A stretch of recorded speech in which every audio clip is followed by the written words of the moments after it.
మహాత్మా జ్యోతిరావు పూలే జయంతి కార్యక్రమాన్ని ముమ్మిడివరం ఆఫీస్ వద్ద ఘనంగా నివాళులర్పించడం జరిగింది.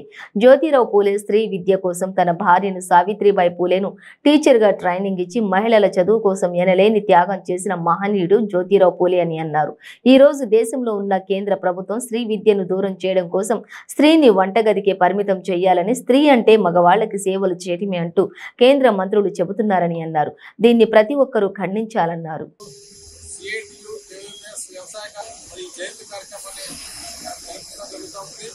మరి ఆనాడు జ్యోతిరావు పూలే తన భార్యని సావిత్రిబాయి పూలేని టీచర్గా దిద్ది మరి ఆ రోజు బ్రాహ్మణ స్త్రీ కూడా విద్యా చదువు కూడా హక్కు లేకుండా ఉన్న టైంలో అందరూ కూడా విద్యని అందించడంలో మరి సావిత్రిబాయి పూలే జ్యోతిరావు పూలే కృషి చేశారు. వాళ్ళకి మరి ఘన నివాళులు అర్పిస్తా ఉన్నాం. వస్తూ ఉన్న పరిస్థితుల్లో కేంద్రంలో ఉన్న మోడీ ప్రభుత్వం మరి స్త్రీ విద్యని అణచివేయాలని, స్త్రీ ఉద్యమాన్ని అణచివేయాలని, స్త్రీలను బాధితులుగా చూడడం, స్త్రీలు వంటగదికే పరిమితమవడం అనేది ఈరోజు రాష్ట్ర రాజ్యాంగం ప్రమాణం చేసిన మంత్రులు ఈ రోజు అంటున్నారంటే చాలా దారుణమైన విషయం. దీన్ని పూర్తిగా ఖండిస్తా ఉన్నాం.